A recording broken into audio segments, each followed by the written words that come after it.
Hello tea geeks! We are starting a new video series on Gongfu tea experiments where we hope to feature a different Gongfu tea experiment regularly throughout the month. We're going to be covering a lot of the experiments we've written about in the magazine and we want to bring it to you in this video format so you can follow along and really benefit from the results of doing Gongfu tea experiments.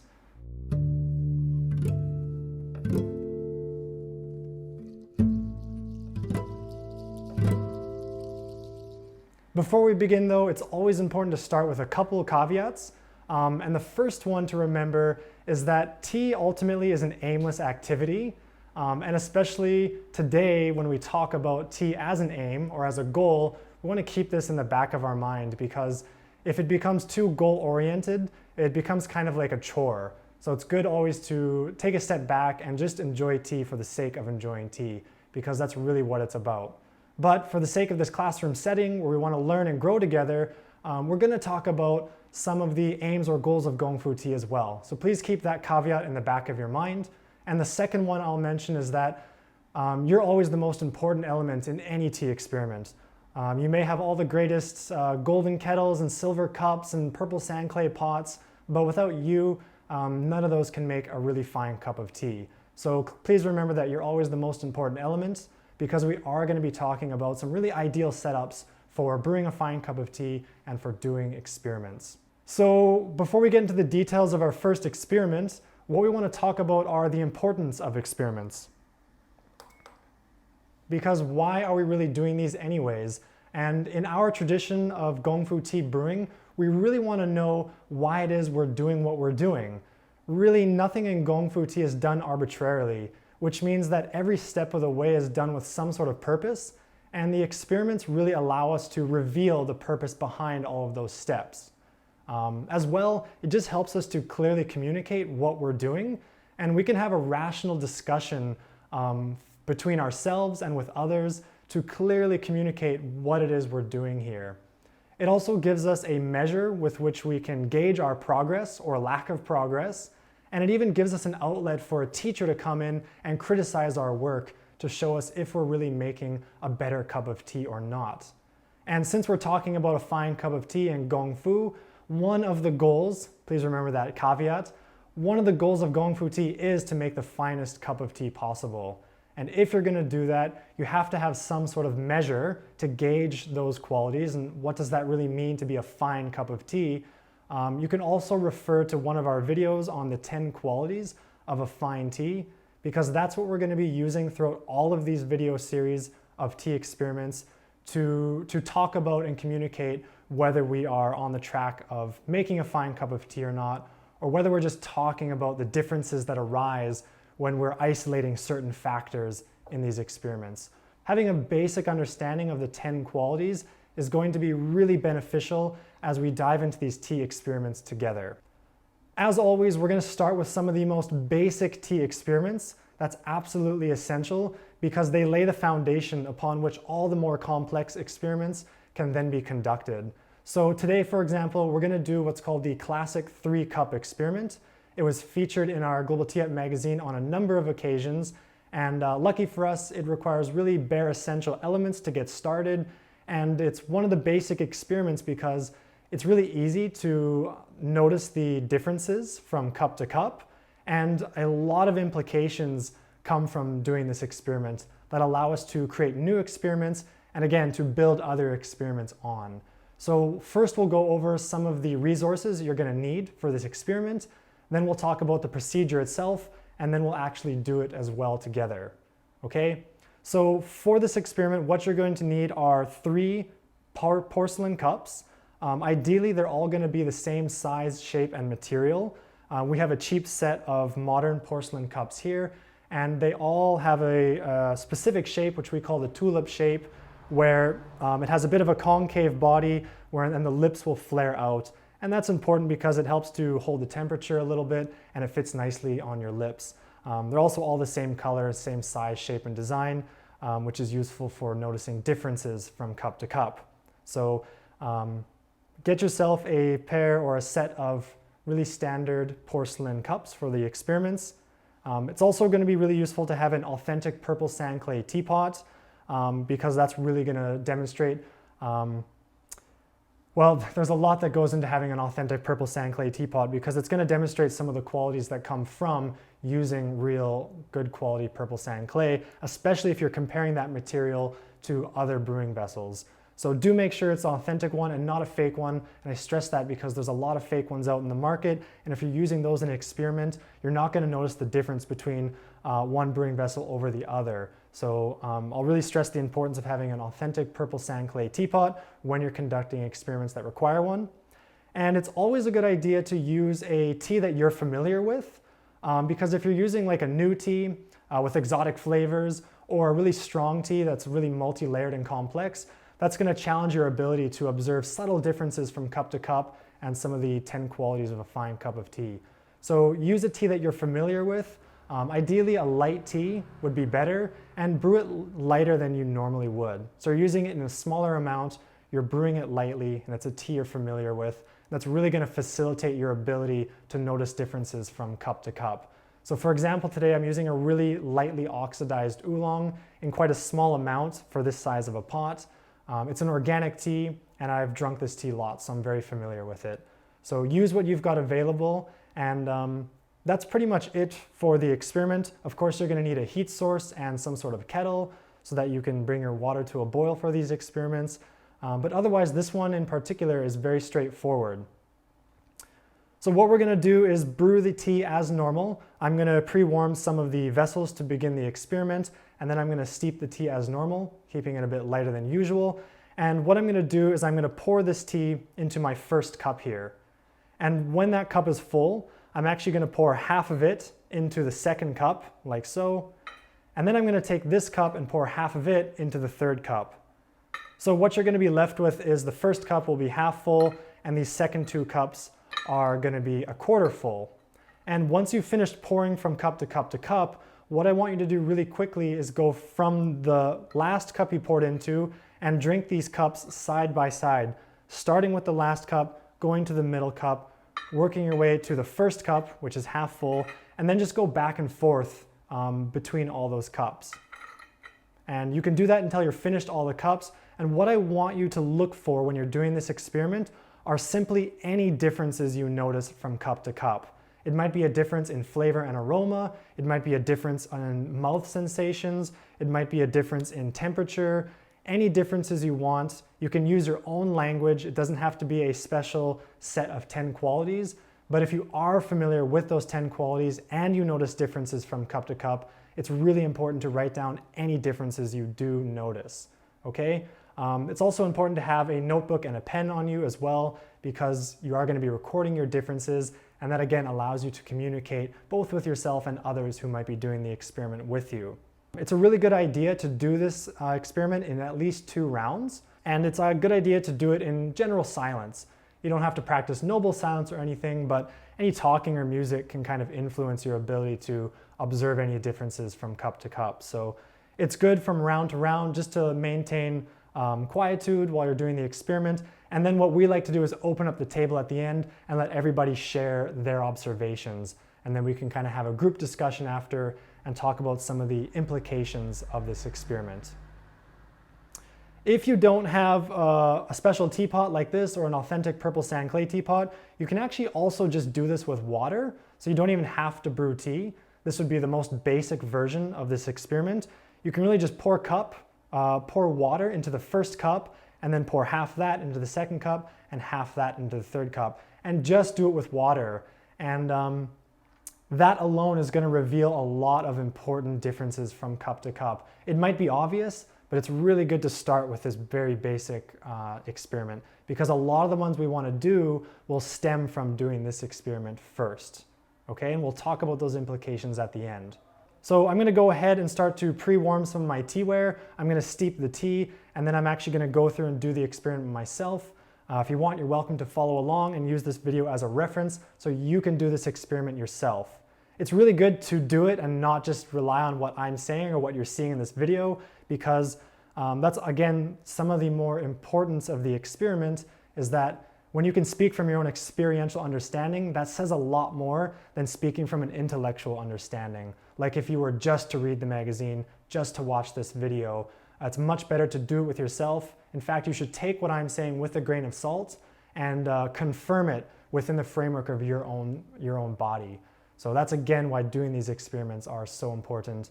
And then you too can also understand why it is we're doing what we're doing and speak with confidence if you're having a discussion with your teacher or with other students of tea. So without further ado, let me go ahead and I will prepare what we need for this experiment. First, I'm going to pre-warm and clean some of the teaware, the teapot and the cups. But what I want to note is that I'm not going to pre-warm the cups when I'm actually steeping the tea. We're going to leave them cold, as it were, and we're going to look at that in a future experiment where we look at one cup that's pre-warmed versus a cup that's not pre-warmed.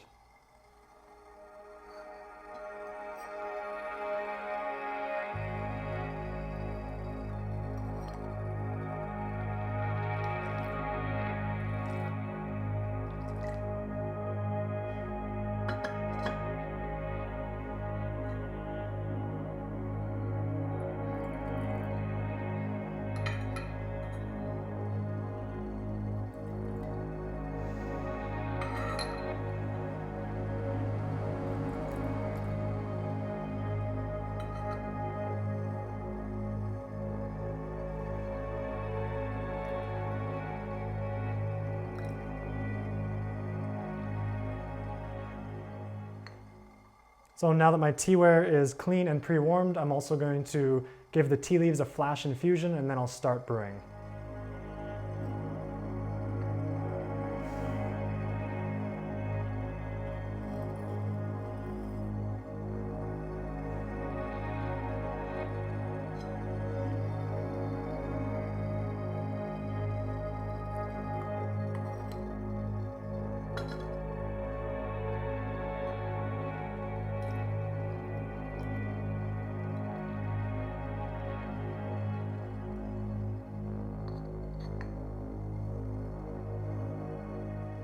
So really the flash infusion is as fast as possible. Just opening up the tea leaves, preparing them for the experiment. Now all my teaware is prepared and I'm going to go ahead and brew as normal, remembering to keep it a bit lighter than usual. And I'm just going to pour into this first cup, so I actually don't need a lot of tea. And then like I said before, I'll pour from the first cup, half the first cup into the second, and then half the second cup into the third.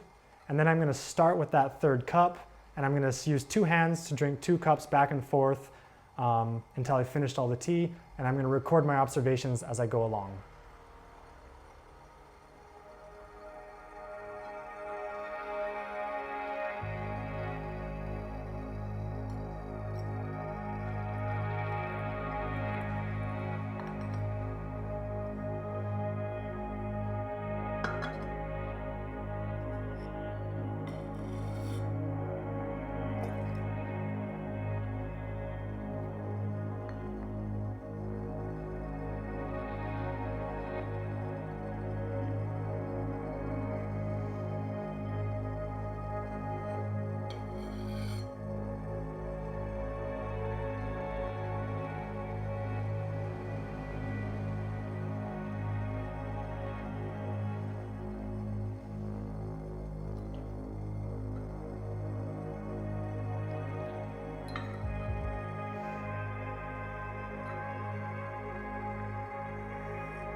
It's a good idea to move quickly between the cups. You shouldn't let too much time elapse from after you pour. You can hold the tea in your mouth for a little bit, move it around, and you should be noticing any of the differences that are coming to mind as you do this.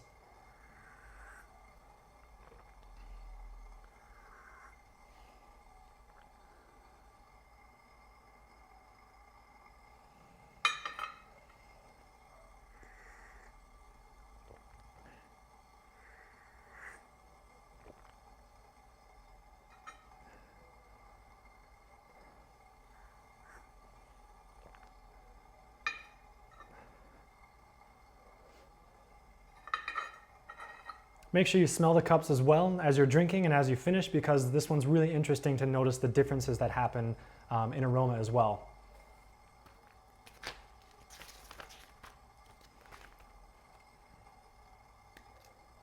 So again, write your observations down as soon as you can, and just any differences you notice, subtle or small. It's not about what's good or bad, it's just about what's different, okay? So put aside any idea of better or worse, good or bad, and just, I noticed difference from cup 3 to cup 2 and cup 2 to cup 1. Use any terminology you're familiar with, and together we can open up and discuss those at the end.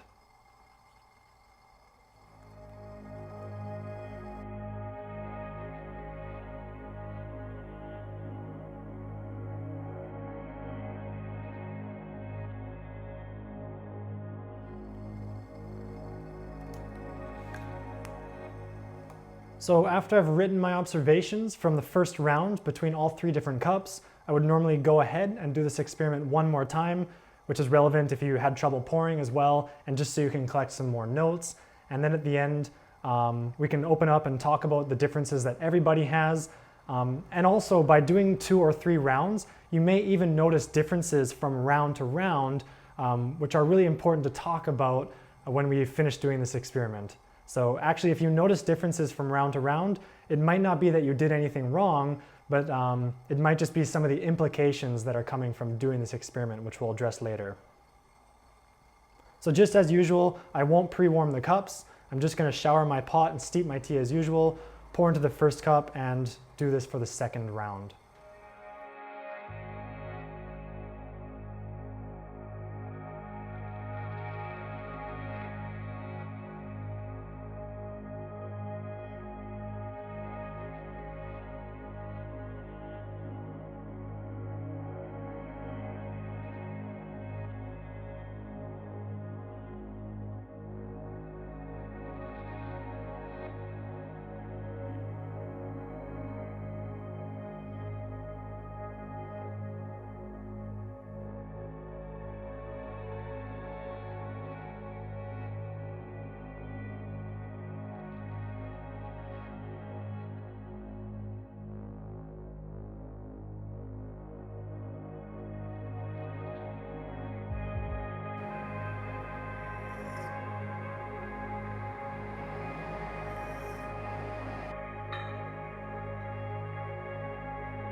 Now that we've done 2 rounds and your guests have drunk the tea and taken their notes, it's time to open up the table and let everybody express their observations from doing the experiment. This is really important. Let everybody go one by one. And what you may notice here is if you're doing it in a larger group, a lot of people may have very different observations, which might make you think something went wrong, but actually it's very common in this experiment for reasons that I don't want to just give away because I really want to leave the conclusion up to you. But if you are brewing, if you're taking notes, I always recommend to stick to your experience because you can't be right or wrong. It was really your experience and it was your observations. So even if that's different from someone else doing the same experiment, stick to what you recognized because it's not right or wrong. It was your experience. So, and there will likely be some variation from person to person and perhaps even from one person's round to round. And there's good reason for that, and we'll talk about it very generally so we don't give anything away. And this experiment in particular is very obvious. You may even have guessed what the major difference is going to be just from listening to the procedure. But again, I'll highly recommend you go ahead and do it yourself. And even though there's one major result from this experiment that everybody always gets, there's lots of other subtle differences as well. And that's why it's important to come back to experiments as you increase your sensitivity and refine your palate, because there's always more layers to unfold. And it's important to exercise having a beginner's frame of mind and come back to the same experiments again, because what you're really doing is giving yourself the opportunity to renew or refresh your understanding of the experiment. There's always more to learn, okay?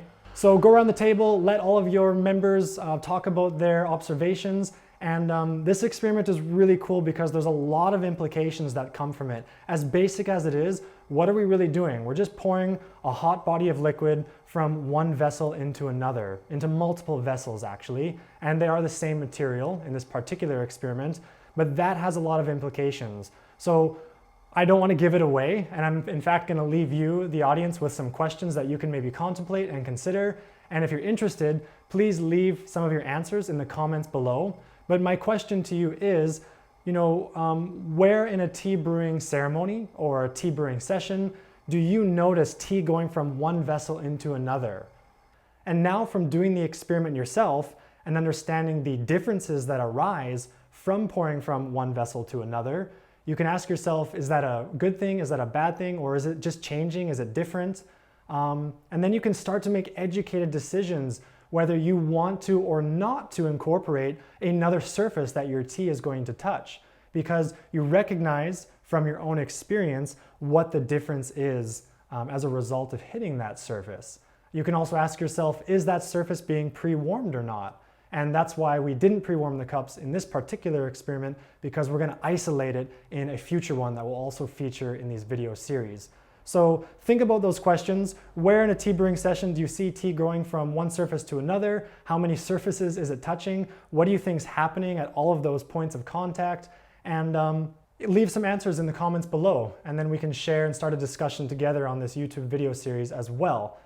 The other cool thing is that if you subscribe to Global Tea Hut, you automatically become registered for our Global Tea Hut app, which is a members-only privilege. And we can also start discussions there about Gongfu experiments. We can ask questions, we can give answers, and we can start some dialogue there as well. And if you like this video, please subscribe so you can follow up on future videos, hit the like button, and if you want to learn more about Global Tea Hut, just visit our website. It's www.globalteahut.org. Not all the best teaware in the world, blah, blah, blah. Let me start again. Not all the best teaware in the world, blah, blah, blah. Let me start again.